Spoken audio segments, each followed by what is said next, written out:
Jadi itu yang jadi masalah. Sedangkan ini melibatkan kemaslahatan umum. Kemaslahatan umum clear, kemaslahatan umum, dan dia boleh membawa bencana dan mudarat kepada masyarakat. Jadi memang perlu dilakukan secara kolektif, NGO. Ini yang dikatakan civil society ataupun masyarakat madani. Kita kurang bergerak secara bentuk ini. Kalau di barat memang apa-apa semua menggunakan NGO ataupun civil society ini yang kuat berbanding parti politik. Kita kat Malaysia apa-apa parti politik kan. Sedangkan kalau benda macam ini diperjuangkan oleh civil society ataupun NGO, sepatutnya dia dilihat tidak membawa agenda apa-apa. Lebih-lebih lagi NGO macam Ikram Health memang yang berkait rapat dengan kesihatan.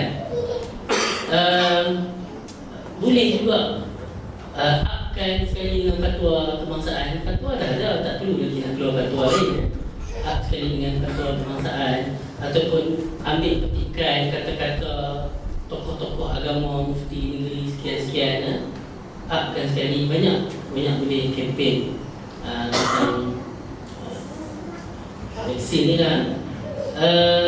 Berkaitan dengan nak berhadapan dengan orang yang kita Islami tak Islami, saya selalu tanya, apa yang anda faham apa itu Islami?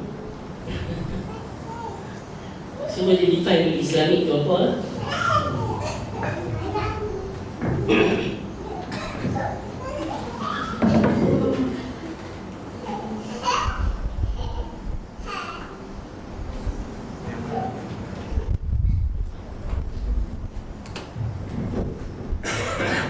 Ada sebarang soalan yang atas.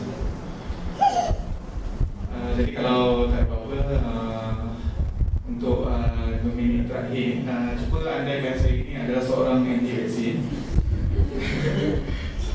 Dan dalam masa 5 minit ni, saya minta supaya Dr. Aiza supaya meyakinkan saya kenapa perlu saya, tapi saya tak tegar, saya anti-vaksin dari kajian. Jadi kenapa perlu saya kenapa saya menggunakan vaksin? Sedangkan anak saya yang dah umur 10 tahun, sebenarnya tak ada lah. Anak saya yang umur 10 tahun ni dah 10 tahun dah tak pernah ada vaksin, sihat dia sampai sekarang.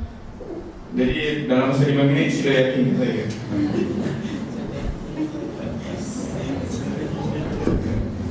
Okay. Susah nak cakap dengan anti-vaksin. Okay, tapi dia punya kesimpulan daripada apa yang kita dapat hari ini, sebenarnya isu vaksin ni adalah isu kemaslahatan sejagat lah.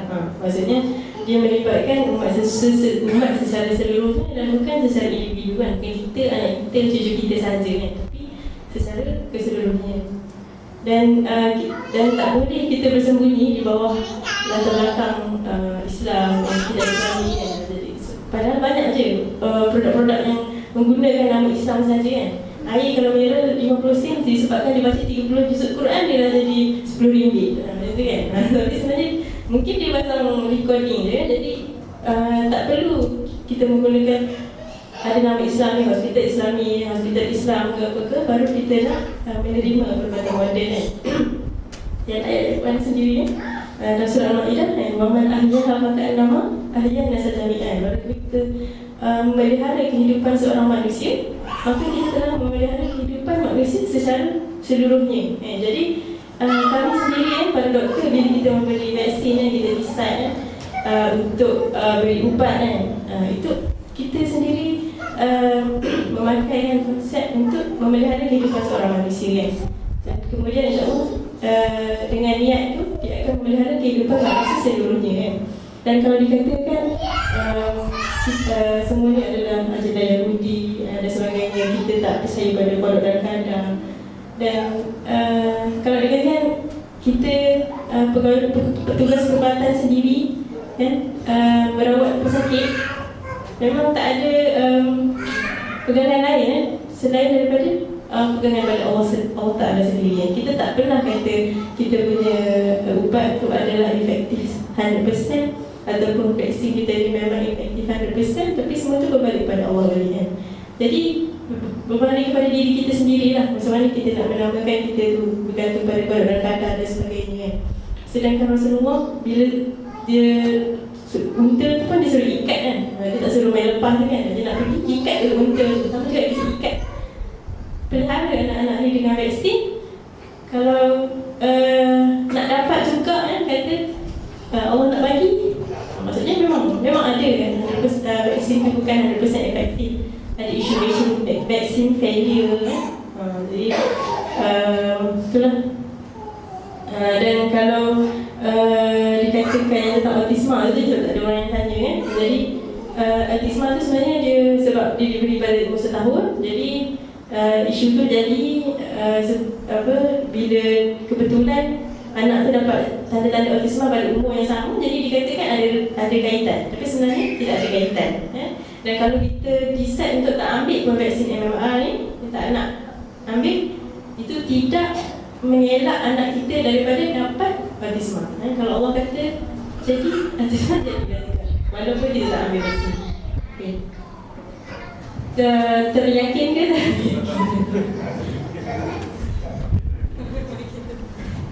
Saya ada sebagai penutup, ada apa-apa? Bismillah.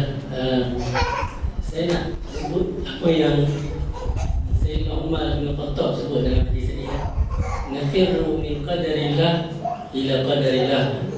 Kita lari daripada ketetapan Allah yang tidak elok kepada ketetapan Allah yang elok, yang masih berada dalam pilihan kita. Kalau yang bukan di dalam pilihan kita, itu nak buat macam mana? Kita tak boleh pilih. Sekarang kita ada pilihan, nak vaksin atau tak vaksin. Itu kita punya pilihan.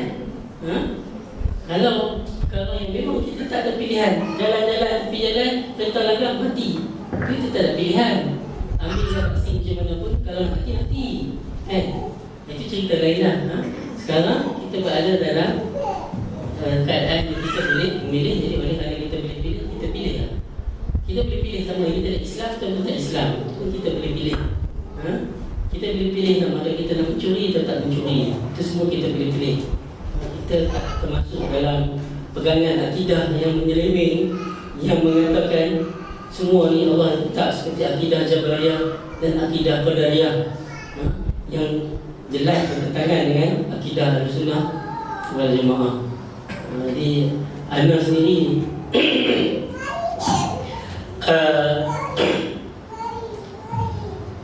memberi suntikan vaksin lah kepada anak sendiri.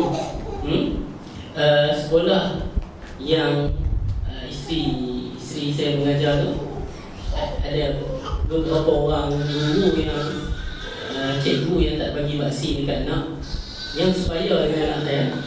Sekarang nak masuk macam taskar tu, kan dengan anak kita. Itu macam mana? Anak dia tak vaksin, dan anak kita vaksin. Itu yang jadi masalah.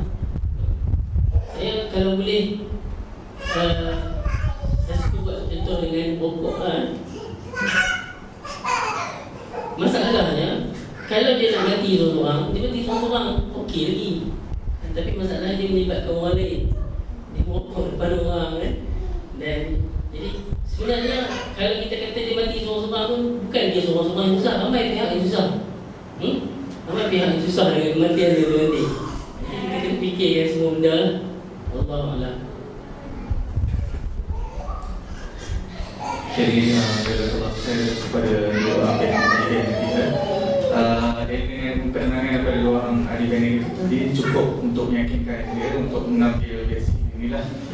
Jadi sebagai adik-adik saya ingin menjawab soalan kepada tajuk forum kita ni, apa ertinya saya menolak vaksin? Jadi jawapan saya adalah tiada maknanya. Jadi saya akhiri dengan wabillahi taufiq wal hidayah. Assalamualaikum warahmatullahi wabarakatuh. Tanggungan dengan tasbih dan salat.